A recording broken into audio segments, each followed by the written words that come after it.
نحمده ونصلي على رسوله الكريم اما بعد فاعوذ بالله من الشيطان الرجيم بسم الله الرحمن الرحيم رب اشرح لي صدري ويسر لي امري واحلل عقدة من لساني يفقهوا قولي۔ یہاں پر ذکر ہوا یعلمون الناس السحر، عربی میں جادو کو سحر کہتے ہیں۔ لغت میں یعنی ڈکشنری میں ہر ایسے اثر کو سحر کہا جاتا ہے جس کا سبب ظاہر نہ ہو، جس کی وجہ معلوم نہ ہو۔ سحر کیا ہے؟ اثر، لیکن اس کی وجہ پتہ نہ چلے۔ جادو میں بھی دراصل کیا ہوتا ہے کہ کچھ سمپٹمز انسان اپنے اندر ایسی دیکھتا ہے جو ان یوزول ہوتی اور ان کی وجہ نہیں پتہ چلتی۔ مثلا بعض لوگوں کو آپ نے یہ کہتے سنا ہوگا کہ میرے سر میں درد ہوتی ہے اور میں نے بہت ٹیسٹ کرائے ہیں اور ڈاکٹرز کو کوئی وجہ معلوم نہیں ہو رہی، یعنی کوئی فزیکل ریزن اس کا تلاش نہیں کیا جا سکتا، لیکن انسان اپنے اندر کچھ اثرات محسوس کرتا ہے، کچھ بے چینی، کچھ تکلیف، کوئی درد۔ یہ اثرات کیا ہوتے ہیں؟ بسا اوقات کچھ کلمات، کچھ الفاظ کے اثرات ہوتے ہیں۔ مثلا آپ دیکھیں کہ اگر کوئی شخص آپ کی تعریف کرے تو آپ پر اس کا کوئی اثر ہوتا ہے؟ تو تعریف کیا ہے دراصل؟ چند الفاظ ہی تو ہیں۔ اسی طرح اگر کوئی آپ پر تنقید کرے، کوئی اثر ہوتا ہے؟ کوئی آپ کو گالی دے، اثر ہوتا ہے؟ تو گالی کیا ہے؟ ایک لفظ ہی تو ہے۔ الفاظ کے اثرات ہوتے ہیں۔ پھر آپ نے دیکھا ہوگا کہ ایک بات جو ایک دفعہ کہی جاتی ہے اس کا اثر کچھ اور ہوتا ہے، ایک بات جو بار بار کہی جائے اس کا اثر کچھ اور ہوتا ہے، اور کچھ الفاظ جن کو بسا اوقات سینکڑوں یا ہزاروں دفعہ پڑھا جاتا ہے، چلا کاٹا جاتا ہے، تو ان الفاظ کے پھر اثرات کچھ اور طرح ہوتے ہیں۔ سحر جو ہے اس میں بسا اوقات الفاظ کا سہارا لیا جاتا ہے، انہیں یا تو لکھا جاتا ہے یا پڑھا جاتا ہے ریپیٹڈلی۔ سحر جو ہوتا ہے وہ غیر محسوس اثرات کا نام ہوتا ہے نا؟ جس طرح مادی چیزیں ہوتی ہیں نا، مثلا مادی چیز سے مراد کیا ہے؟ یہ ایک بک ہے، تو اس کو اگر یہاں مارے تو کیا ہوتا ہے؟ فیلنگ آتی ہے نا، اثر ہوتا ہے۔ کیوں؟ اس لیے کہ یہ ہاتھ بھی مادی ہے، ہمارا جسم کیا ہے؟ مادی۔ اس کے اوپر جب کوئی مادی چیز آ کے ٹکراتی ہے تو درد ہوتی ہے ہاتھ کو، ٹھیک ہے نا؟ اسی طرح ہمارے جسم کے اندر روح ہے، تو جو روح ہے اس پر غیر مادی یا مانوی چیزیں اثر کرتی ہیں۔ مانوی چیزیں کیا ہیں؟ جیسے الفاظ یا آواز، لفظ جو ہوتا ہے، ورڈ، یہ مادی چیز تو نہیں ہے نا؟ مثلا میں کہوں بات، کہاں ہے؟ پکڑ کے لائیں بات کو۔ کلمہ، پکڑ سکتے ہیں کلمے کو؟ نہیں پکڑ سکتے نا۔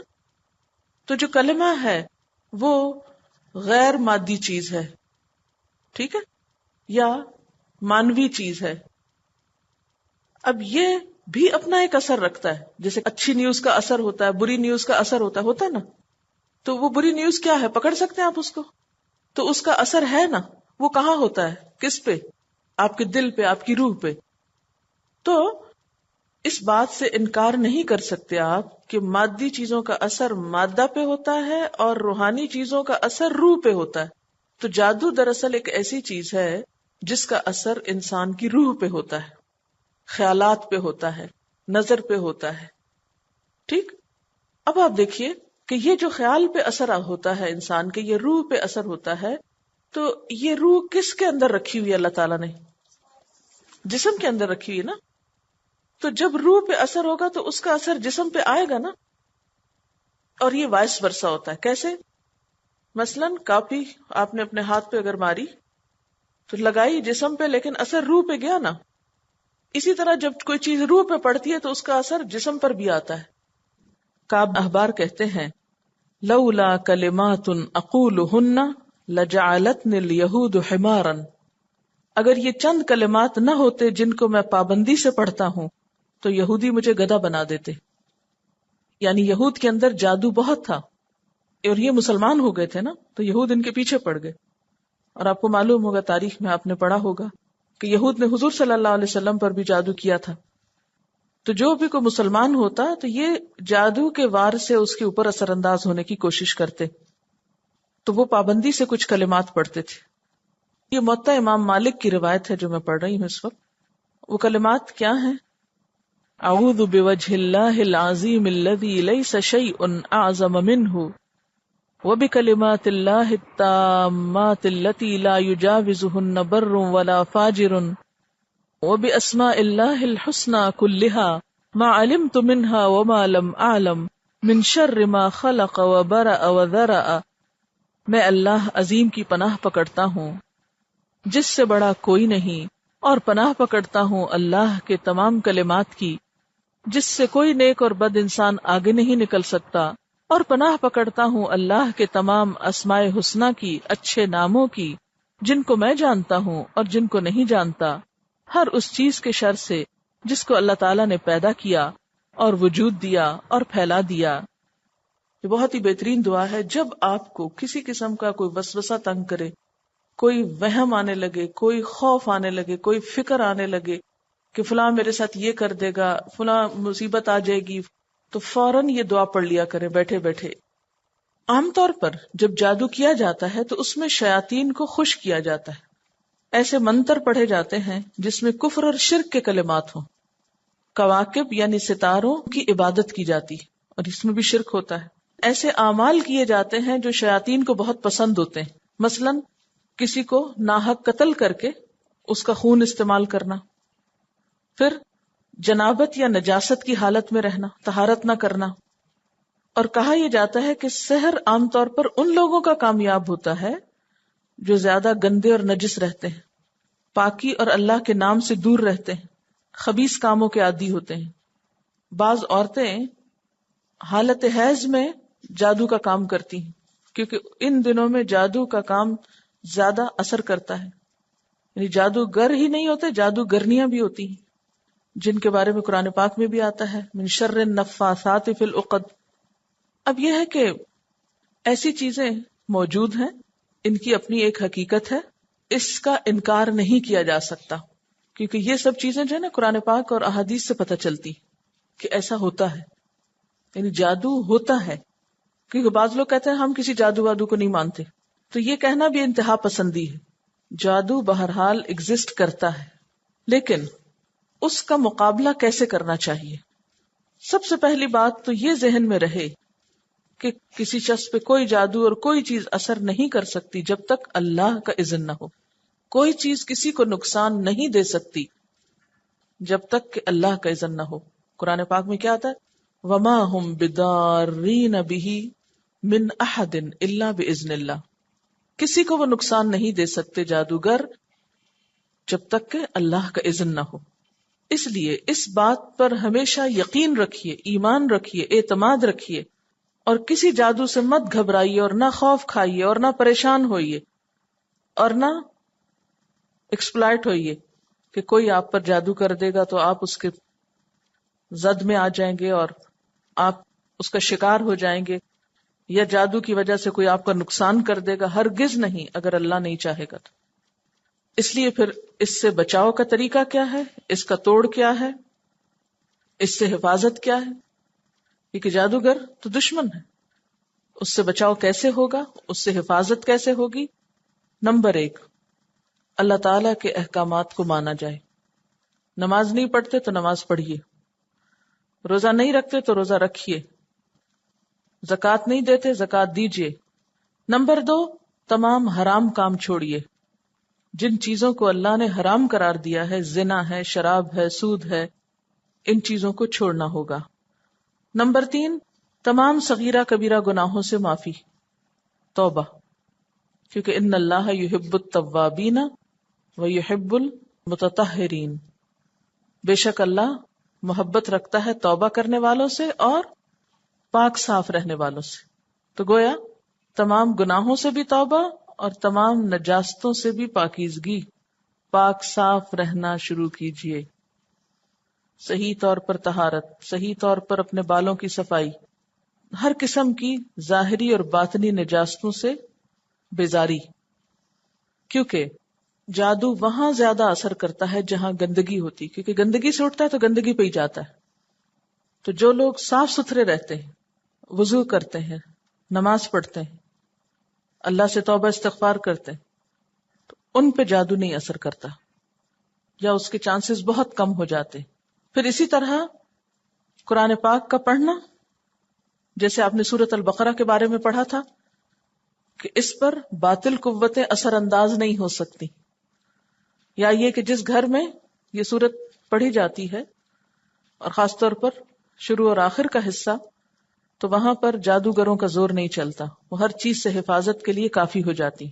پھر اسی طرح مختلف دعاؤں کا پڑھتے رہنا، مسنون اذکار کا ورد کرنا، جس میں قل ہے، معوذتین ہے، قل اعوذ برب الفلق، قل اعوذ برب الناس، 3 بار صبح 3 بار شام، سونے کے وقت آیت الکرسی پڑھنا، صبح شام کی دعائیں پڑھنا، سونے جاگنے کے اوقات کی دعاؤں کا اہتمام، گھر میں داخل ہوتے وقت، گھر سے نکلتے وقت دعائیں پڑھنا. آپ کو معلوم ہے کہ جب گھر سے نکلتے وقت دعا پڑھی جاتی ہے، بسم اللہ توکلت علی اللہ لا حول ولا قوت الا باللہ العلی العظیم، تو ایک فرشتہ مقرر کر دیا جاتا ہے اور وہ کہتا ہے ہدیت و کفیت و وقیت، تم ہدایت پا گئے، تم کافی کیے گئے، تم بچا لیے گئے، یعنی اب تم باہر نکل رہے ہو، کوئی شر تمہیں نقصان نہیں دے گا، اللہ کی طرف سے تمہیں حفاظت مل گئی. اسی طرح جب ایک شخص بسم اللہ پڑھ کر گھر میں قدم رکھتا ہے تو تمام شریر جنات جو ہیں وہ باہر رہ جاتے ہیں، ان کو اندر آنے کی اجازت نہیں ملتی. بسم اللہ پڑھ کے دروازہ کھولا، بسم اللہ پڑھ کے دائیں پاؤں اندر رکھا، بسم اللہ پڑھ کر کھانا شروع کیا، تو ایسی تمام چیزوں سے چھٹکارا ہو جاتا ہے. پھر اسی طرح سواری پہ سوار ہوتے وقت دعا پڑھنا، بیت الخلاء میں داخل ہوتے وقت دعا پڑھنا، بیت الخلاء سے نکلتے وقت دعا پڑھنا. بیت الخلاء میں جب آپ جاتے ہیں ایک نجس جگہ پر، تو آپ کیا دعا پڑھتے ہیں؟ اللہم انی اعوذ بک من الخبث والخبائث. اس دعا کا مطلب کیا ہے کہ اللہ میں تیری پناہ میں آتا ہوں، میں تیری پناہ لیتا ہوں ناپاک جنوں اور جننیوں کے شر سے. تو یہ تمام مسنون اذکار جو ہیں یہ انسان کی حفاظت کرتے ہیں اور ہر طرح کے شر سے اس کو محفوظ رکھتے ہیں. پھر اسی طرح اگر آپ کسی مصیبت زدہ شخص کو دیکھیں، کسی بیمار کو دیکھیں، کسی سحر زدہ کو دیکھیں، یا کسی بھی اثر والے شخص کو دیکھیں، تو اس وقت فوراً دعا پڑھیں، الحمدللہ الذی عافانی ممن ابتلاہ بہ، اللہ کا شکر ہے جس نے مجھے عافیت میں رکھا ان تمام چیزوں سے جس میں یہ مبتلا ہو گیا. کسی کی مصیبت کو دیکھ کے ہنسنا نہیں چاہیے، زیر لب بھی مسکرانا نہیں چاہیے، کسی دوسرے کو اشارہ نہیں کرنا چاہیے اس پر، کیونکہ اس سے وہ مصیبت اپنے اوپر آ جاتی. اس کے برعکس دوسرے سے ہمدردی کرنی چاہیے اور وہ دعا پڑھ لینی چاہیے. تو انشاءاللہ اگر یہ سب دعائیں باقاعدگی سے پڑھی گئیں، اور ان کے پڑھنے میں کچھ زیادہ وقت نہیں لگتا، جب یہ معمول ہو جاتا ہے، معمول کا مطلب ہیبٹ ہو جاتی ہے، عادت ہو جاتی ہے، تو پھر زندگی ساری روٹین میں چلتی رہتی ہے اور ساتھ ساتھ انسان بہت سی بلاؤں سے، مصیبتوں سے محفوظ بھی رہتا ہے. جادو سے، نظر سے، جنات سے محفوظ رہنے کا ذریعہ بھی ہے، اور اگر خدا نخواستہ کوئی اثر ہو تو اس کا علاج بھی ہے. اس کے علاوہ کچھ اور علاج ہیں، مثلا کھجوریں کھانا. نبی صلی اللہ علیہ وسلم نے فرمایا جس نے صبح سویرے نہار منہ 7 کھجوریں کھائیں، اور آپ نے عجوہ کھجور کی طرف اشارہ کیا، اس دن اس کو کوئی زہر یا جادو نقصان نہیں دے سکتا. اس سے کیا پتہ چلتا ہے کہ کھجور کھانے سے انسان کے اندر قوت آتی، ریزسٹنس آتی، اور وہ ریزسٹنس جب بلڈ ہوتی ہے انسان کے اندر تو انسان دفاع کر لیتا ہے بہت سے اثرات سے، اپنے آپ کو بچا لیتا ہے. عام طور پر جنات کا، جادو کا، نظر کا اور ایسی غیر محسوس چیزوں کا اثر انسان پہ کب ہوتا ہے؟ جب انسان روحانی طور پر یا فزیکلی ویک ہوتا ہے. جسمانی بیماریاں بھی کب آپ پر اثر انداز ہوتی ہیں؟ جب آپ کمزور ہوتے ہیں، آپ کے اندر ریزسٹنس نہیں ہوتی. جیسے جراثیم ادھر ادھر گھوم رہے ہوتے ہیں، کن کو آپ پکڑتے ہیں؟ جن کے اندر ریزسٹنس نہیں ہوتی. تو یہ سحر وغیرہ کے اثرات بھی انہی پہ زیادہ ہوتے ہیں جن کے اپنے اندر ریزسٹنس نہیں ہوتی. تو اپنے آپ کو کمزور ہونے سے بچائیے، ریزسٹنس پیدا کیجئے، قوت رکھیے، اور اس کے لیے بہترین علاج آپ نے کیا بتایا؟ کھجور کا کھانا. اللہ کے رسول صلی اللہ علیہ وسلم جب ایسی بات فرماتے ہیں تو ہمیں ذرا یقین کم ہی آتا ہے. ہاں اگر کوئی سائنٹسٹ یا کوئی ریسرچ کر کے یہ بتا دے کہ کھجور کھانے سے جسم کے اندر یہ اور یہ کیمیائی تبدیلیاں پیدا ہو جاتی ہیں اور ایسی قوت پیدا ہو جاتی ہے، ایسی ریزسٹنس بلڈ ہو جاتی ہے، تو پھر ہم فوراً کھانے لگیں. پھر کھائیں ضرور، ریزسٹنس مل جائے گی آپ کو، لیکن ثواب نہیں ملے گا.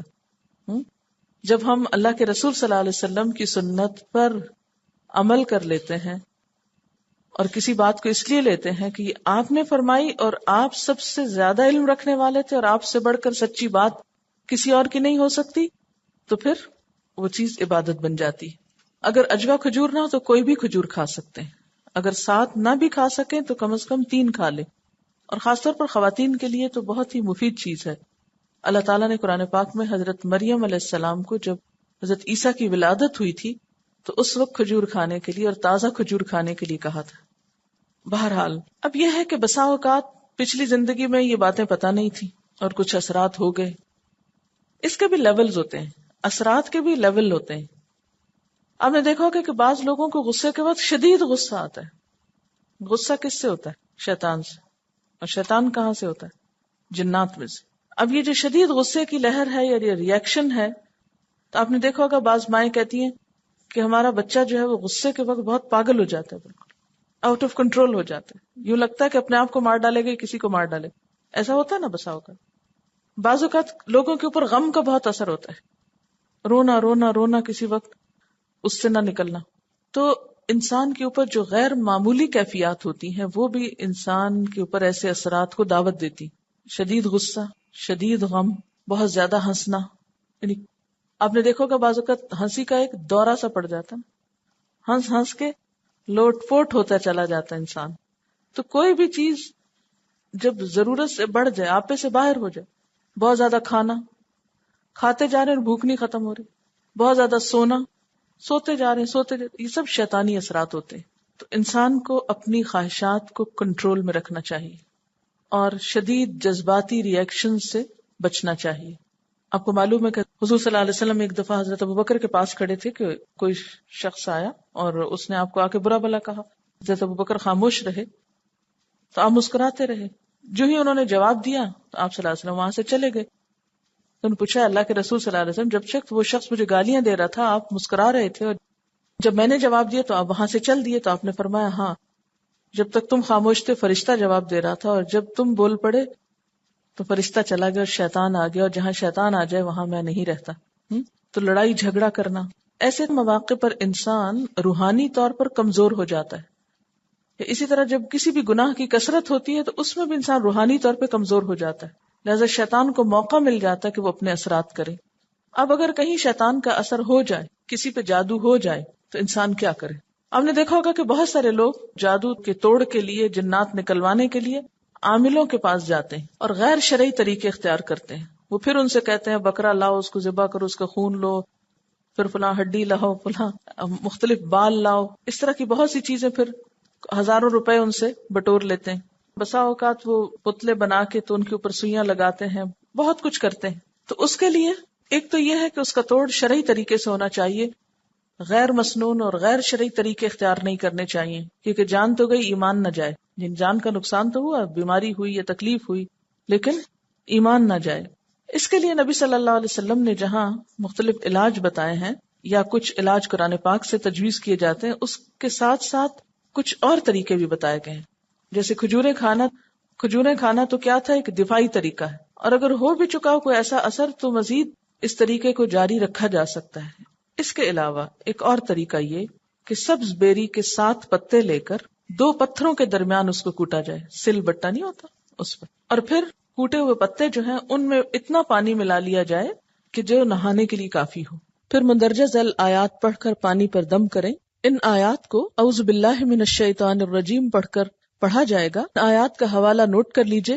سب سے پہلے آیت الکرسی، سورۃ البقرہ آیت نمبر 255، اس کے بعد سورۃ الاعراف کی آیت نمبر 117 سے 122 تک، پھر سورۃ یونس کی آیت نمبر 79 یعنی 79 سے 82 آیت تک، 82 تک، اس کے بعد سورۃ طٰہٰ کی آیت نمبر 65 سے 70 تک، یعنی 65 سے 70 تک، علاوہ ازیں معوذتین اور سورۃ الکافرون اور سورۃ اخلاص بھی، یعنی چاروں کل مندرجہ بالا آیات پڑھ کر بیری کے پتوں والے پانی پر دم کریں، 3 گھونٹ پانی پی لیں اور باقی پانی سے نہا لیں، انشاءاللہ فائدہ ہوگا۔ بوقت ضرورت یہ عمل 2-3 دفعہ دہرا لینے میں کوئی حرج نہیں، یہاں تک کہ مرض ختم ہو جائے۔ یہ طریقہ میاں بیوی میں اختلاف دور کرنے کا علاج بھی ہے۔ اس بات کا ذکر ابن باز نے اپنے فتاوی میں کیا ہے اور مصنف عبد الرزاق میں بھی اس کا حوالہ ملتا ہے۔ یہ بالکل ایسا ہی علاج ہے جیسے آپ نہاتے وقت ڈیٹول پانی میں ڈال لیتے ہیں۔ پھر اسی طرح دعائیں پڑھی جائیں، اور خاص طور پر جو حضرت موسیٰ علیہ السلام اور جادوگروں کے مقابلے میں جو آیات ہیں ان آیات کو پڑھا جائے۔ مثلاً اس میں ایک آیت ہے وَلَا يُفْلِحُ السَّاحِرُ حَيْثُ أَتَى، کبھی کامیاب نہیں ہو سکتا جادوگر جہاں سے چاہے آئے۔ تو یہ کیا ہے؟ اگر اس کو دہرائیں گے آپ، جادوگر کامیاب نہیں ہو سکتا جہاں سے مرضی آئے، جادوگر کامیاب نہیں ہو سکتا جہاں سے مرضی آئے۔ اب 7 دفعہ کہیں ذرا اس بات کو سمجھ کے، تو آپ کے اندر کیا ہوگا؟ ایک ایمان اور ایک قوت آئے گی، مجھ پہ کوئی جادو اثر نہیں کر سکتا۔ یہ سورۃ طٰہٰ آیت نمبر 69 ہے۔ اس کے علاوہ سورۃ یونس کی آیت نمبر 79 وقال فرعون ائتونی بکل ساحر علیم، سورۃ یونس آیت 80 فلما جاء السحرۃ قال لهم موسیٰ القوا ما انتم ملقون، سورۃ یونس آیت 81 فلما القوا قال موسیٰ ما جئتم به السحر ان اللہ سیبطلہ ان اللہ لا یصلح عمل المفسدین۔ پھر جب انہوں نے ڈالا، موسیٰ علیہ السلام نے کہا یہ جو تم لائے ہو یہ جادو ہے، اب اللہ یقیناً اسے باطل کر دے گا، اللہ یقیناً اسے باطل کر دے گا، ان اللہ سیبطلہ۔ تو پورے عزم اور یقین کے ساتھ اس آیت کو پڑھیں، ان اللہ لا یصلح عمل المفسدین۔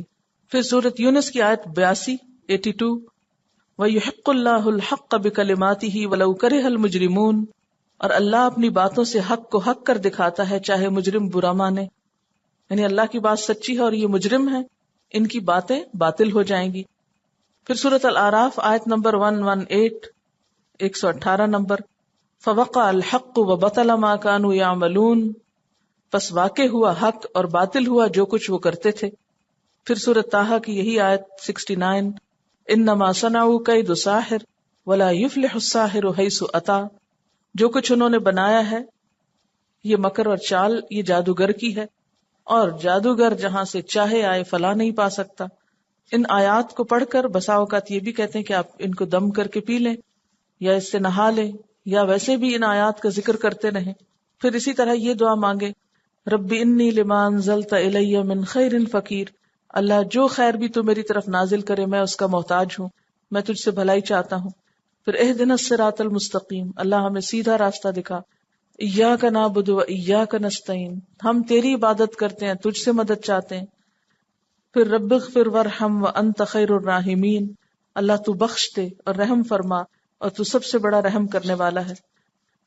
تو یہ کچھ اورات جو ہیں یہ قرآن پاک کی آیات سے اور احادیث سے اور مسنون دعاؤں کی شکل میں، ان کا پڑھنا جو ہے یہ جادو کے توڑ میں بہت مفید ہے، اور ویسے بھی ذکر الہی ہے۔ پھر صبح شام کی دعائیں۔ پھر اسی طرح یہ ہے کہ بعض غذائیں اور بھی ہیں جو انسان کو ایسی بیماریوں میں فائدہ دیتی ہیں، مثلا شہد، قرآن پاک میں شہد کے بارے میں آتا ہے فیہ شفاء للناس، اللہ تعالیٰ نے اسے خود شفا کہا ہے۔ پھر اسی طرح کلونجی، اس کے بارے میں حدیث میں آتا ہے کہ موت کے سوا ہر بیماری کا علاج ہے اس میں۔ تو جادو کا ہونا بھی کیا ہے، دراصل ایک طرح سے بیمار ہو جاتا ہے نا انسان، تو 3 دانے 7 دانے کلونجی کو بہت تھوڑی مقدار میں کھانا چاہیے کیونکہ کافی اسٹرانگ ہوتی ہے۔ پھر اسی طرح بارش کا پانی جو ہے، بارش میں نہا بھی سکتے ہیں یا بارش کے پانی کو اکٹھا کر کے اس میں نہا سکتے ہیں۔ قرآن پاک میں اللہ تعالیٰ فرماتے ہیں وَنَزَّلْنَا مِنَ السَّمَاءِ مَاءً مُبَارَكً، ہم نے آسمان سے برکت والا پانی اتارا ہے۔ پھر اسی طرح زیتون کا تیل، زیتون کے تیل کے بارے میں آپ نے فرمایا اس تیل کو کھاؤ اور اس سے مالش کرو، بے شک یہ ایک مبارک درخت سے ہے۔ قرآن پاک میں زیتون کے درخت کو شجرۃ مبارک کا کہا گیا ہے۔ یہ چیزیں تجربے سے بھی ثابت ہیں، آیات اور احادیث سے بھی ثابت ہیں۔ اپنی روزمرہ زندگی میں اپنی غذاؤں کو صاف ستھرا رکھا جائے اور ایسی چیزیں استعمال کی جائیں کہ جو انسان کی صحت کو بھی درست رکھیں اور ایسے تمام قسم کے جو شر ہیں یا نقصان دہ چیزیں ہیں ان سے محفوظ بھی رہیں۔ نبی صلی اللہ علیہ وسلم نے فرمایا جس گھر میں سورۃ البقرہ پڑھی جائے وہاں شیطان داخل نہیں ہو سکتا۔ حضرت عبداللہ بن مسعود رضی اللہ تعالی عنہ سے مروی ہے کہ جو شخص سورۃ البقرہ کی پہلی 4 آیات، آیت الکرسی اور اس کے بعد کی 2 آیتیں اور اسی سورت کی آخری 3 آیات رات کے وقت پڑھ لے تو اس رات شیطان اس کے گھر نہیں جا سکتا، اور اس دن کو اور اس کے گھر والوں کو شیطان یا کوئی اور بری چیز ستا نہیں سکتی۔ یہ 10 آیات اگر کسی مجنون پہ پڑھی جائیں تو اس کا دیوانہ پن دور ہو جاتا ہے۔ پھر اسی طرح معوذتین یعنی قل اعوذ برب الفلق، قل اعوذ برب الناس، نبی صلی اللہ علیہ وسلم پر جب یہود نے جادو کیا تو اللہ تعالیٰ نے یہ صورتیں نازل فرمائیں جن کی وجہ سے جادو کا اثر زائل ہوا۔ حضرت عائشہ صدیقہ سے مروی ہے کہ رسول اللہ صلی اللہ علیہ وسلم یہ صورتیں پڑھ کر اپنے دونوں ہاتھوں پہ پھونک لیا کرتے تھے، پھر اپنے ہاتھوں کو اپنے سر، منہ اور تمام جسم پہ پھیر لیتے تھے، یعنی اپنا دم خود کرتے تھے۔ رات کو سوتے وقت پڑھ کر دونوں ہاتھوں پہ پھونک مار کے اور پھر اس کو جہاں جہاں تک ہاتھ پہنچتا ہے سارے جسم کو مسح کر لیا جائے۔ رسول اللہ صلی اللہ علیہ وسلم کا ارشاد ہے کہ اگر کسی کو شیطان خواب میں ڈرائے تو وہ یہ دعا پڑھے، اعوذ بکلمات اللہ التامات من غضبہ وعقابہ وشر عبادہ وہمزات الشیاطین وان یحضرون۔ میں اللہ کے پورے کلمات کے ساتھ اس کے غضب اور اس کے عذاب اور اس کے بندوں کے شر سے اور شیطانوں کے وسوسوں سے پناہ مانگتا ہوں۔ تو جب یہ دعائیں پڑھی جائیں گی تو انشاءاللہ تعالی ان اثرات سے آپ محفوظ رہیں گے۔ اور یاد رکھیے کہ قرآن پاک بذات خود شفا ہے۔ اگر قرآن پاک کو ترتیل کے ساتھ پڑھا یا سنا جائے تو بہت اثر ہوتا ہے، اور خصوصاً آیت الکرسی کا سننا کثرت کے ساتھ، اس سے فائدہ ہوتا ہے۔ قرآن پاک میں اللہ تعالیٰ فرماتے ہیں وَنُنَزِّلُ مِنَ الْقُرْآنِ مَا هُوَ شِفَاءٌ وَرَحْمَةٌ لِّلْمُؤْمِنِينَ، اور ہم نے قرآن مجید کو اتارا جو مومنوں کے لیے شفا اور رحمت ہے۔ تو قرآن پاک کا پڑھنا شفا اور رحمت ہے۔ حضرت عائشہ رضی اللہ تعالیٰ عنہ کی ایک حدیث ہے جس میں آتا ہے کہ ایک مرتبہ حضور صلی اللہ علیہ وسلم ان کے پاس آئے تو وہ ایک عورت پر دم کر رہی تھی، تو آپ نے فرمایا عالجیہا بکتاب اللہ، اس کا علاج قرآن مجید سے کرو، یعنی قرآن مجید کا کچھ حصہ پڑھ کر اس پہ دم کر دو۔ تو اس سے یہ بھی پتہ چلتا ہے کہ اگر کوئی شخص بیمار ہے، چاہے جسمانی بیماری ہے، یا ڈپریشن ہے، یا خوف زدہ ہے، یا نظر کا شکار ہے، یا جادو کا شکار ہے، ایسے تمام لوگوں پر قرآن پاک کی آیات پڑھ کر دم کیا جا سکتا ہے۔ دم کا مطلب ہوتا ہے سانس، یعنی پڑھ کر پھر اس پہ پھونک مار دینا۔ سورۃ الفاتحہ کا پڑھنا کیونکہ وہ شفا ہے۔ آپ صلی اللہ علیہ وسلم نے دم کرنے کی اجازت دی ہے، لیکن دم وہ کیا جا سکتا ہے جو شرک سے پاک ہو، جس میں شیطانوں سے یا فرشتوں سے یا اللہ کے علاوہ کسی اور مخلوق سے مدد مانگی گئی ہو، وہ نہیں پڑھنا چاہیے۔ آپ صلی اللہ علیہ وسلم کے پاس چند لوگ آئے اور انہوں نے کہا کہ ہم جاہلیت کے دور میں دم کیا کرتے تھے، یعنی بیماروں کے علاج کے لیے۔ تو آپ نے فرمایا اپنے دم مجھ پہ پیش کرو، دکھاؤ مجھ کو کیا پڑھتے تھے، اور ہر ایسا دم درست ہے جس میں شرک نہ پایا جاتا ہو۔ لیکن یہ یاد رکھیے کہ جادو کے بارے میں نبی صلی اللہ علیہ وسلم نے فرمایا من تعلم شیئا من السحر قلیلا او کثیرا کان آخر عہدہ من اللہ، جس نے کچھ بھی سیکھا جادو میں سے، تھوڑا ہو یا زیادہ، اس کا معاملہ اللہ سے ختم۔ جی ہاں، جادو کو کفر بھی کہا گیا، اور تھوڑا جادو یا زیادہ جادو سیکھنا یعنی کرنا تو کفر ہے، لیکن سیکھنا بھی اللہ تعالیٰ سے دوری کا ذریعہ ہے، اور اللہ کے اوپر پھر کوئی ذمہ نہیں کہ اس کو بخشے قیامت کے دن یا اس کو جنت میں بھیجے۔ اب آپ دیکھیں کہ یہ جو عامل لوگ ہوتے ہیں کیسے کیسے اشتہار دیتے ہیں۔ ایسے میرے سامنے کسی نے اشتہار رکھا ہے 2 لاکھ روپے نقد انعام، آنکھوں دیکھا ہمزاد اور موکلان کا بولنا، عاملوں کی پہچان، اس عامل جادوگر کی خدمت میں پیش کروں گا جو میرے سفلی کالے ہانڈی و مٹ کی کاٹ پر دوبارہ علم کرے، حیرت انگیز کرامات کی بدولت فوری رابطہ۔ کچھ چیزیں اور بھی ذکر کرنا چاہوں گی۔ آپ صلی اللہ علیہ وسلم نے فرمایا جس نے علم نجوم کا کچھ حصہ حاصل کیا تو گویا اس نے اتنا جادو سیکھ لیا، اور جس قدر سیکھتا جائے گا اتنا ہی اس کی وجہ سے گناہ میں اضافہ ہوتا چلا جائے گا۔ ستاروں کا علم، اور اس کو ستارے کیا کہتے ہیں. سیکھنے میں، یقین کرنے میں، اس پر عمل کرنے میں، اس کو استعمال کرنے میں، اس کو پڑھنے میں، even if you don't believe it, تو یہ لغو چیز ہے. نبی صلی اللہ علیہ وسلم نے اس سے منع کیا ہے. کہتے ہیں کہ برائی جو ہوتی ہے اس کے قریب سے بھی گزرنے سے اس کا اثر آنے کا ڈر ہوتا ہے. اسی طرح ایک اور چیز آپ صلی اللہ علیہ وسلم نے فرمائی کہ جو شخص گرہ لگاتے ہوئے پھونک مارے اس نے جادو کیا، اور جو جادو کرے اس نے شرک کیا. بعض اوقات لوگ کیا کرتے ہیں کہ کوئی کلام پڑھتے ہیں، پھر کیا کرتے ہیں گرہ لگا کے اس میں پھونک مارتے ہیں، تو یہ جادو ہوتا ہے. ایسا بھی نہیں کرنا چاہیے. اور یاد رکھیے کہ نبی صلی اللہ علیہ وسلم نے ایسے خوف، توہمات اور وہم سے پناہ مانگی ہے.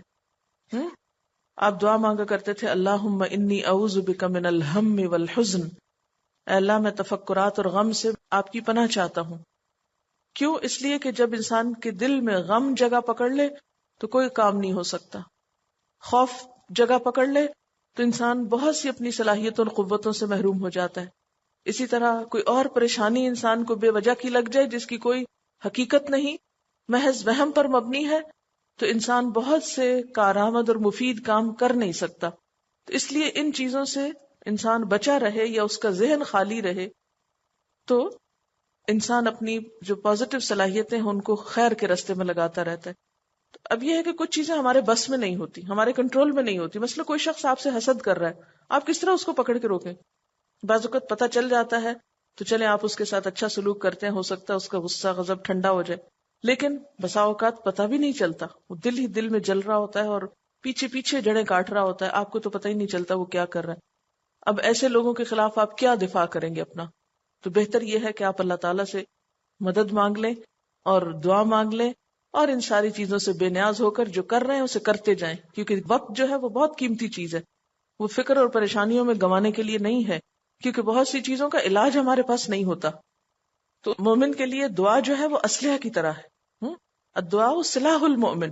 تو ہم اور اسلحہ تو ہمارے پاس نہیں ہے، تو کم از کم دعا تو کریں کہ جس سے ہم شر کی قوتوں سے پھر نبٹ سکیں. سوال ہے کیا تمام جنات شیاطین ہوتے ہیں؟ تمام جنات شیاطین نہیں ہوتے. جنوں میں اچھے بھی ہوتے ہیں، برے بھی ہوتے ہیں، کچھ نیک بھی ہوتے ہیں، کچھ بد ہوتے ہیں، جیسے انسانوں میں. شیطان صرف جنوں میں نہیں ہوتا، شیطان انسانوں میں بھی ہوتے ہیں، اور انسانوں کے شیطان جنوں کے شیطان سے زیادہ بدتر ہوتے ہیں. جب سب کچھ اللہ کے اختیار میں تو جادو کا عمل کیسے ہو جاتا ہے؟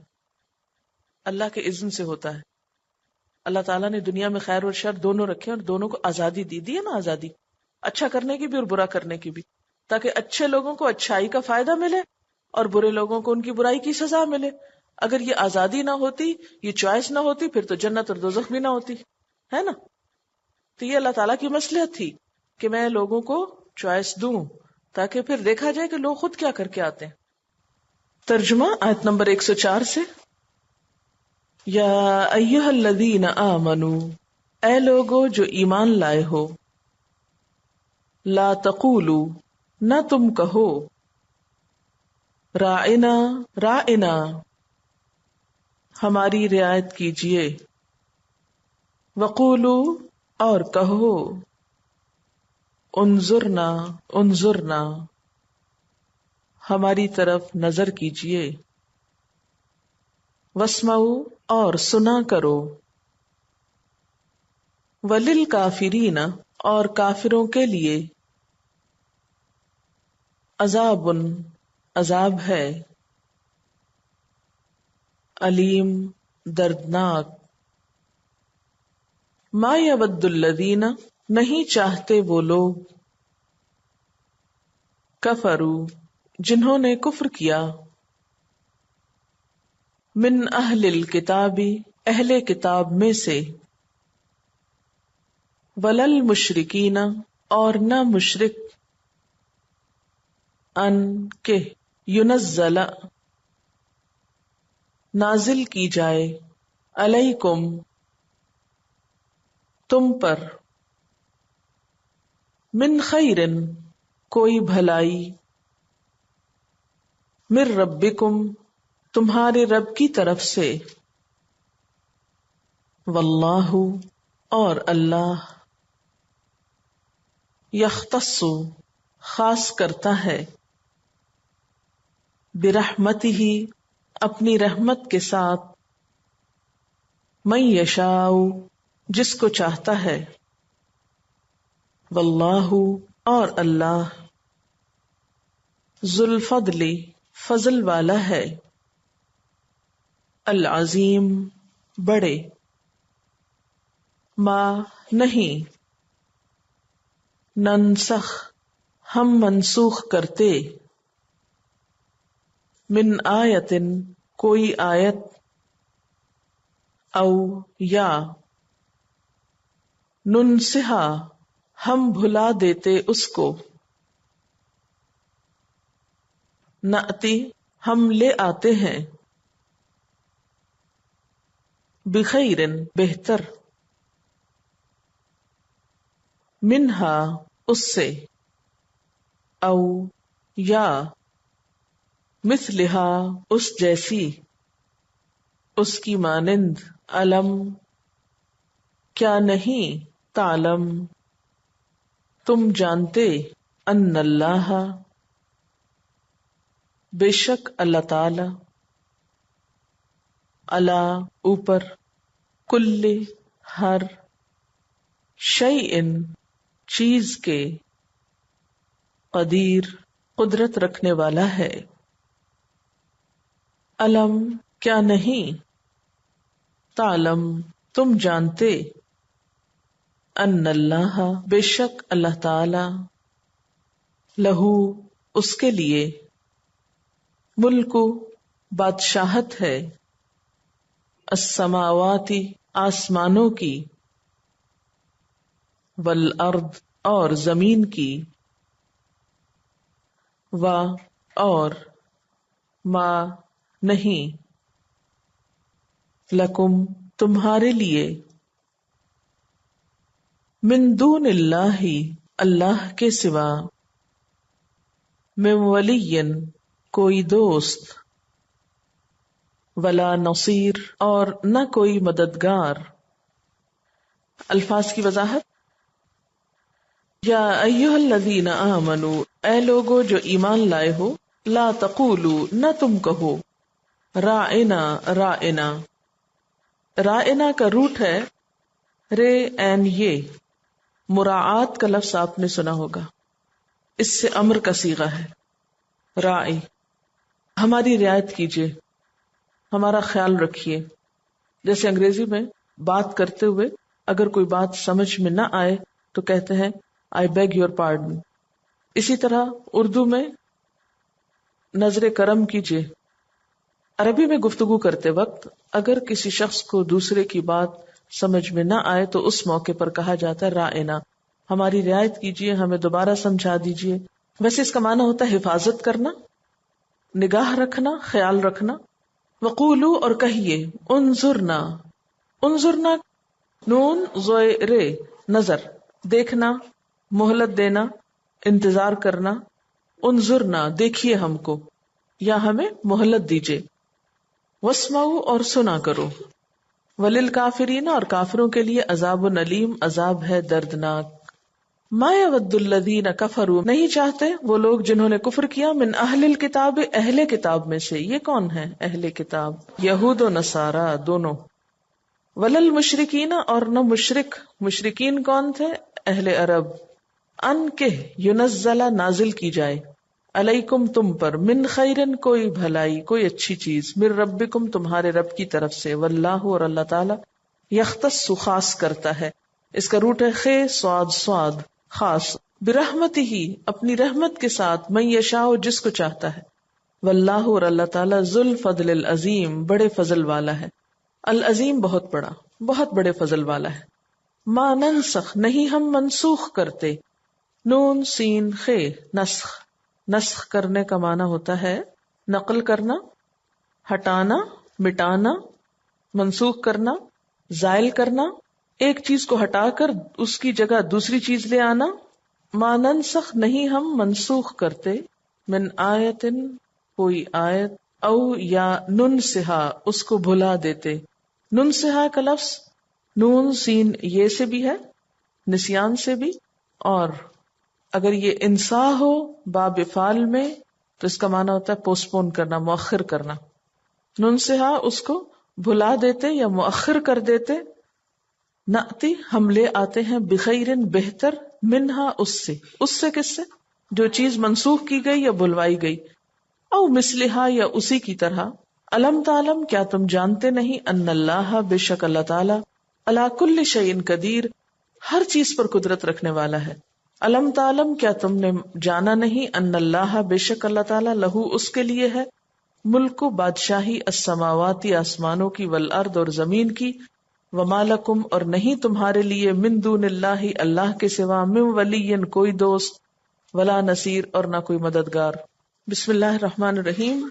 یا ایہا الذین آمنو اے لوگو جو ایمان لائے ہو، لا تقولوا رائنا رائنا نہ کہا کرو، وقولوا انظرنا اور انظر نہ کہا کرو، واسمعوا اور سنا کرو۔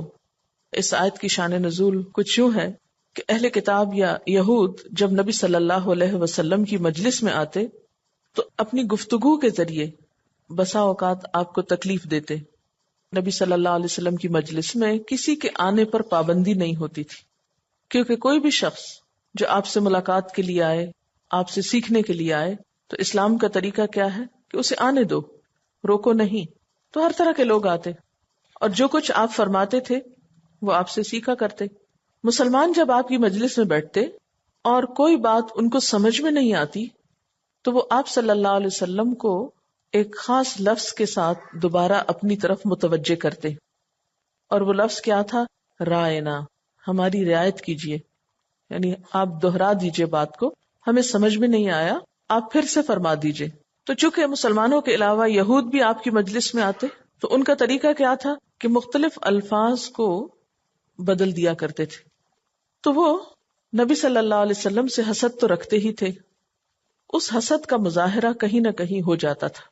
انہیں جب کوئی بات آپ سے پوچھنا ہوتی، دوبارہ دہرانے کے لیے کہتے تو رائنا کی بجائے ذرا سی اس میں اپنی زبان کو یا اپنے تلفظ کو بدل لیتے اور کہتے رائینا، رائنا کی بجائے رائینا، یعنی زیر کی بجائے ساتھ یہ بھی لگا لیتے۔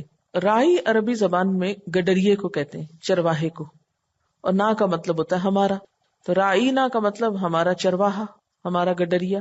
یہ بہت توہین آمیز لفظ تھا، تو اللہ تعالیٰ نے مسلمانوں کو کیا حکم دیا کہ وہ اس لفظ کا استعمال چھوڑ دیں، اس مقصد کے لیے ایک دوسرا لفظ اختیار کریں، اور وہ کیا لفظ ہے؟ وقول انظرنا، اور آپ کہو انظرنا، ہماری طرف نظر کیجئے، نظر کرم کیجئے، اور ساتھ ہی یہ تلقین بھی کی گئی واسمعوا، اور سنا کرو، توجہ سے بیٹھا کرو، غور سے سنا کرو، تاکہ یہ کہنے کی ضرورت ہی پیش نہ آئے کہ دوبارہ بات بتائیے۔ تو یہاں سے دو تین باتیں پتہ چلتی ہیں۔ ایک بات تو یہ پتہ چلتی ہے کہ ایسے الفاظ جن میں کسی کی اہانت ہو، جو ادب اور احترام کے خلاف ہوں، ان الفاظ کا استعمال نہیں کرنا چاہیے، اور ان کا بھی نہیں کرنا چاہیے جن میں بے ادبی کا کوئی اندیشہ ہو یا شبہ ہو۔ دوسری بات یہ کہ غیر مسلموں کی مشابہت سے بچنا چاہیے، کفار کے ساتھ اقوال میں، افعال میں مشابہت اختیار نہیں کرنی چاہیے۔ مسلمانوں کی اپنی ایک آئیڈینٹی ہونی چاہیے، اپنا ایک کلچر ہونا چاہیے۔ تیسری بات یہ کہ گفتگو صاف ہونی چاہیے۔ پھر یہ کہ جو بات کہی جائے اسے غور سے سنا جانا چاہیے اور سمجھنے کی کوشش کرنی چاہیے۔ یہاں پر اللہ تعالیٰ یہ بھی تو کر سکتے تھے کہ یہود کو سکولڈ کرتے، ان کو ڈانٹ ڈپٹ کرتے، ان کو کچھ کہنے کی بجائے مسلمانوں کو سمجھا دیا گیا کہ تم ایسے لفظ نہ بولو جس سے انہیں بگاڑ کا کوئی موقع مل جائے۔ اس سے کیا پتہ چلتا ہے کہ جب اپنے اندر کوئی خرابی ہو رہی ہو تو اس میں دوسرے کو، باہر والے کو بلیم کرنے کی بجائے اپنے گھر کی اصلاح کر لینی چاہیے۔ دشمن کو وہ موقع نہیں دینا چاہیے جس سے وہ فائدہ اٹھائے۔ یہ زیادہ سمجھداری کی بات ہے۔ ہم عام طور پر کیا کرتے ہیں کہ جب ہمارے کسی مسلمان ملک میں یا انڈیویجول لیول پر بھی، جیسے کسی گھر میں کوئی جھگڑا ہوا، کوئی خرابی ہوئی، یا کسی بڑے لیول پر، تو عموماً ہم یہ نہیں دیکھتے کہ ہماری غلطی، ہماری کوتاہی، ہماری کمی کہاں ہے، ہم یہ دیکھتے ہیں دوسرے کیا کر رہے ہیں۔ مثلاً ہم کوئی غلط کام جب کرتے ہیں تو ہم کہتے ہیں یہ شیطان نے مجھ سے کرایا ہے۔ کبھی کسی انسان کو بلیم کریں گے، کبھی شیطان کو کریں گے، کبھی کسی اور کو کریں گے، کم ہی گوارا کریں گے یہ دیکھیں کہ مجھ سے کہاں بھول ہوئی، میرا قصور کیا ہے، میری غفلت کہاں ہے. تو یہاں بجائے اس کے کہ آپ صلی اللہ علیہ وسلم یہود کو کچھ کہتے، اللہ تعالیٰ نے مسلمانوں کو سمجھا دیا کہ تم اپنا طریقہ بدل لو تاکہ انہیں موقع ہی نہ دو. یہ زیادہ سمجھداری کی بات ہے. پھر فرمایا وَلِلْكَافِرِينَ عَذَابٌ أَلِيمٌ، اور کافروں کے لیے دردناک عذاب ہے. مَا يَوَدُّ الَّذِينَ كَفَرُوا مِنْ أَهْلِ الْكِتَابِ وَلَا الْمُشْرِكِينَ، نہیں چاہتے وہ لوگ جنہوں نے کفر کیا اہل کتاب میں سے ہو، وَلَا الْمُشْرِكِينَ، اور نہ مشرک چاہتے ہیں. کیا نہیں چاہتے؟ أَن يُنَزَّلَ عَلَيْكُم مِّن خَيْرٍ مِّن رَبِّكُم، کہ تمہارے اوپر تمہارے رب کی طرف سے کوئی بھی خیر نازل ہو. یعنی یہ تو تمہارے دشمن ہیں ہی. دشمن کب چاہتا ہے کہ تمہیں کوئی خیر یا بھلائی ملے؟ وَاللَّهُ يَخْتَصُّ بِرَحْمَتِهِ مَن يَشَاءُ، اور اللہ اپنی رحمت کے ساتھ جسے چاہتا ہے خاص کر دیتا ہے. وَاللَّهُ ذُو الْفَضْلِ الْعَظِيمِ، اور اللہ بڑے فضل والا ہے، اللہ فضل عظیم والا ہے. اس میں مسلمانوں کو کیا سمجھایا جا رہا ہے؟ کہ تمہارے دشمن اور حاسد موجود ہیں، ان کو جگ ہنسائی کا موقع نہ دو. وہ تو پہلے ہی نہیں چاہتے تھے کہ تمہیں کچھ خیر ملے، کوئی نعمت ملے، لیکن اللہ تعالیٰ نے ان کے چاہنے نہ چاہنے پر فیصلہ نہیں کیا، بلکہ اپنی خاص رحمت کو جس کو چاہا نوازا. واللہ ذو الفضل العظیم، اور اللہ تعالیٰ تو بہت بڑے فضل والا ہے.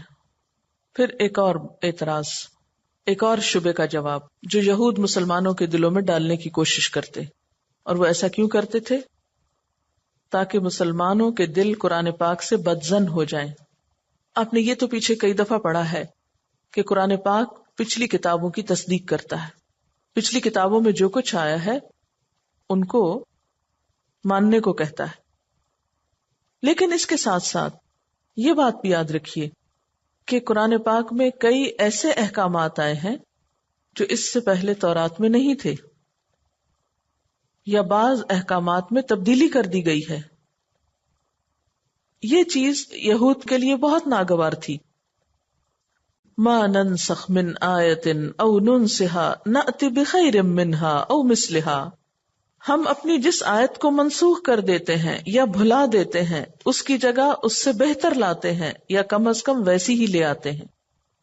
اللہ تعالیٰ فرماتے ہیں ما ننسخ من آیت، کہ ہم کوئی آیت منسوخ نہیں کرتے، مٹا نہیں دیتے، زائل نہیں کر دیتے، بدل نہیں دیتے، او ننسہا، یا اس کو بھلا نہیں دیتے، مگر یہ کہ اس سے بہتر لے آتے ہیں.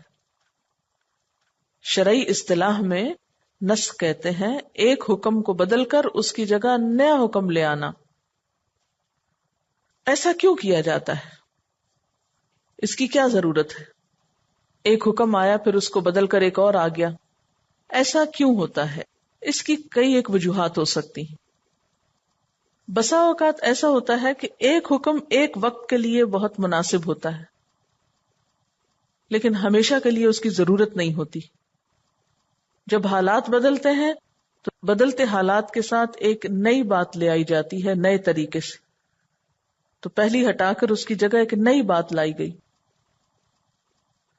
یعنی بدلتے حالات میں حکم بھی بدلنا پڑتا ہے. ایک صورت یہ ہوتی ہے کہ آئندہ بدلنے والے حالات کا علم تو ہوتا ہے، لیکن اس بات کو ابھی سے کہنا قبل از وقت ہوتا ہے. تو بسا اوقات ایک چیز معلوم ہوتی ہے کہ آئندہ ہونے والی ہے، لیکن اس کو ابھی سے کہنا قبل از وقت ہے. مثلا ایک ڈاکٹر اگر ایک مریض کو ایک نسخہ بتاتا ہے تو آپ نے یہ دیکھا ہوگا کہ وہ اکٹھی 6 مہینے کی دوا نہیں دے دیتے. کیا کرتے ہیں؟ پہلے 1 ہفتے کی دیتے ہیں، پھر 1 مہینے کی، پھر جب وہ دیکھتے ہیں کہ دوا سیٹ ہوگی تو پھر وہ زیادہ لمبے عرصے کے لیے دے دیتے ہیں. تو ڈاکٹر کو کیا پہلے نہیں پتا تھا؟ پتا تھا، لیکن مریض کے لیے بوجھ ہو جاتا. تو بسا اوقات نسخ جو ہے وہ سہولت کے لیے کیا جاتا ہے. اور یہ جو نسخ ہوتا ہے، یعنی ایک حکم کو بدل کر دوسرا حکم لے آنا، یہ ہر نبی کے ساتھ ہوتا رہا ہے. حدیث میں آتا ہے، مسلم کی روایت ہے، لم تکن نبوۃ قط الا تناسخت، کبھی کوئی نبوت نہیں آئی جس نے احکام میں نسخ و رد و بدل نہ کیا ہو. بالکل ایسے جیسے نئی حکومت آتی ہے تو آتے ہی کیا کرتے ہیں، سب سے پہلے بہت سے احکامات بدل دیتے ہیں کہ اب نیا دور ہے، نیا طریقہ ہے، نئی پالیسیز ہیں، نئے احکامات ہیں۔ تو اسی طرح وقت کے گزرنے کے ساتھ ساتھ اور نئے نبی آئے تو ان کے حالات کے مطابق کچھ نہ کچھ تبدیلیاں کی گئیں، اور ایسا کرنا ایک بالکل فطری عمل ہے۔ اس چیز کا علم جاننا بھی بہت ضروری ہے، اس کے بغیر قرآن پاک کی صحیح سمجھ بھی نہیں آتی۔ تفسیر قرطبی میں ایک واقعہ ہے کہ حضرت علی رضی اللہ تعالیٰ عنہ ایک دفعہ مسجد میں تشریف لائے تو کوئی آدمی واز کہہ رہا تھا۔ آپ نے لوگوں سے پوچھا کہ یہ کیا کرتا ہے؟ لوگوں نے کہا یہ واز و نصیحت کر رہا ہے۔ آپ نے فرمایا نہیں، یہ کوئی واز و نصیحت نہیں کر رہا، بلکہ یہ کہنا چاہتا ہے کہ میں فلاں بن فلاں ہوں، یعنی اپنی سیلف پروجیکشن چاہتا ہے۔ تو اس کو پہچانو۔ پھر اس شخص کو بلا کر پوچھا کہ کیا تم قرآن پاک کے ناسخ و منسوخ احکامات جانتے ہو؟ اس نے کہا نہیں، میں نہیں جانتا۔ تو حضرت علی نے فرمایا کہ ہماری مسجد سے نکل جاؤ، آئندہ یہاں واز نہ کرنا۔ تو اس سے نص کی اہمیت پتہ چلتی ہے، یا اس علم کی، کہ اگر کوئی شخص اس کے بارے میں جانتا نہیں تو وہ دین کو صحیح طور پر بیان نہیں کر سکتا۔ لیکن یہود نے کیا کیا کہ ایک فطری عمل کو اسلام کے خلاف کر کے پیش کیا۔ وہ مختلف طریقے اختیار کرتے تھے جس سے مسلمانوں کو اسلام سے متنفر کیا جا سکے، قرآن پاک کو مشکوک قرار دیا جائے۔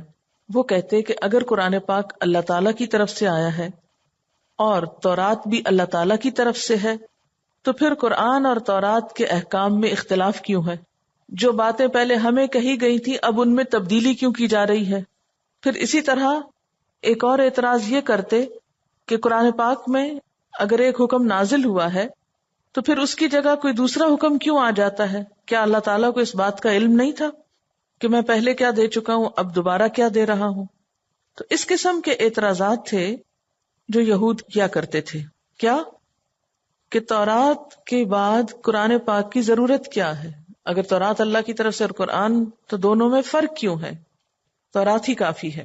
اور دوسرا یہ کہ ودن قرآن ایک حکم آتا ہے پھر اس کو بدل کر ایک دوسرا حکم دے دیا جاتا ہے، ایسا کیوں ہوتا ہے؟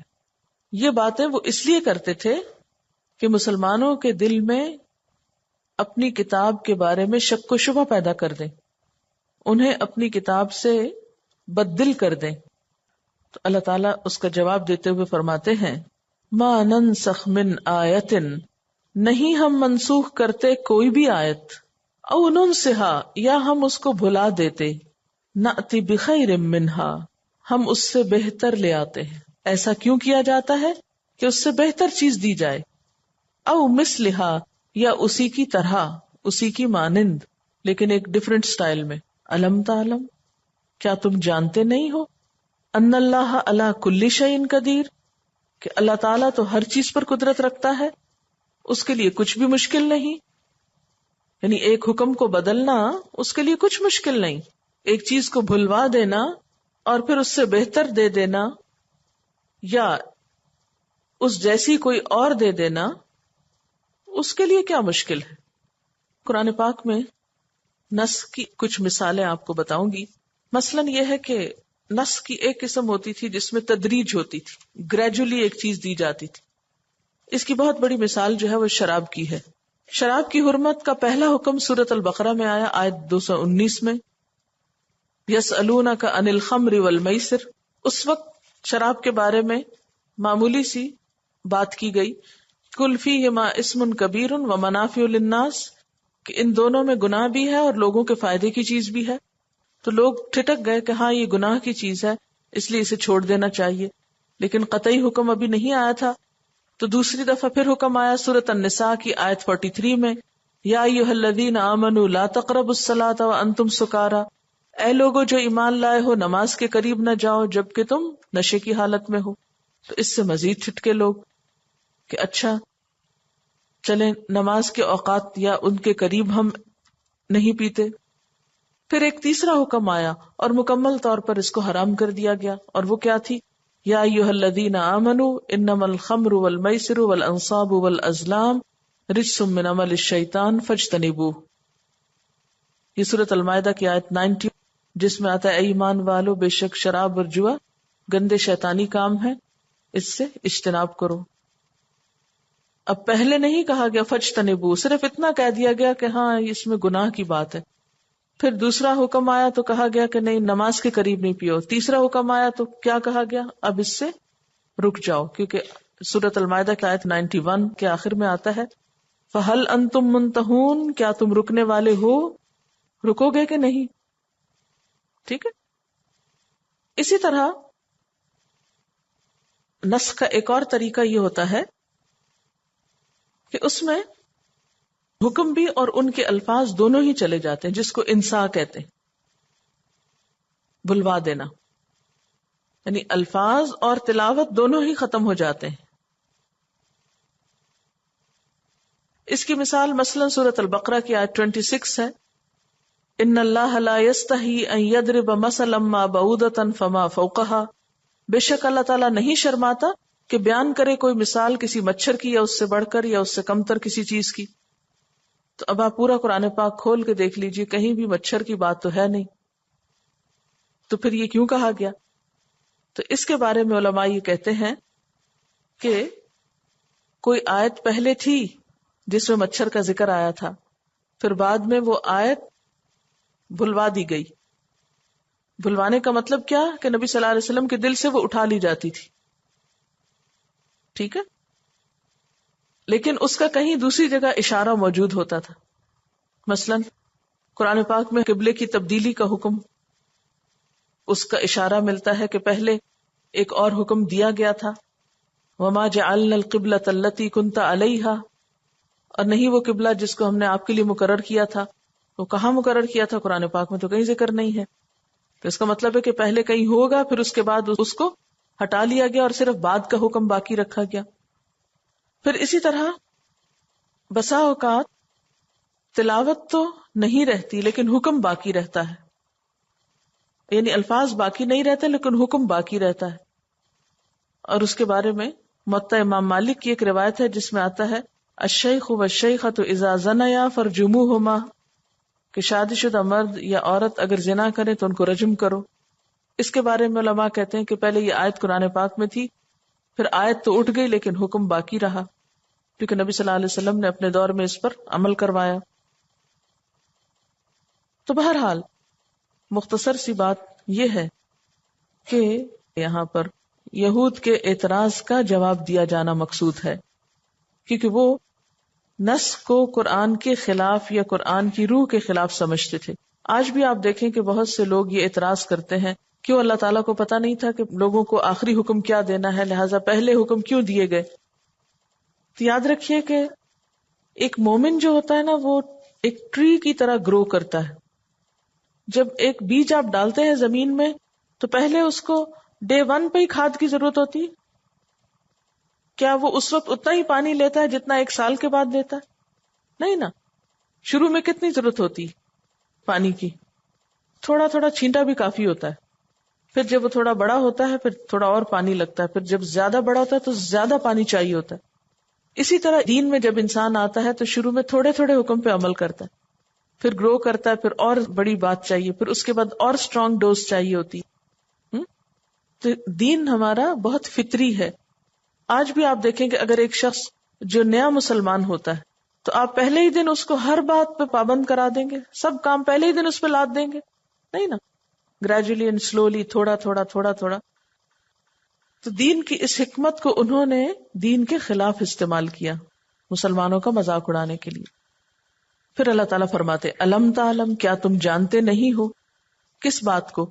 ان اللہ، کہ بے شک اللہ تعالیٰ لہو ملک السماوات والارض، اسی کے لیے ہے آسمان و زمین کی بادشاہت.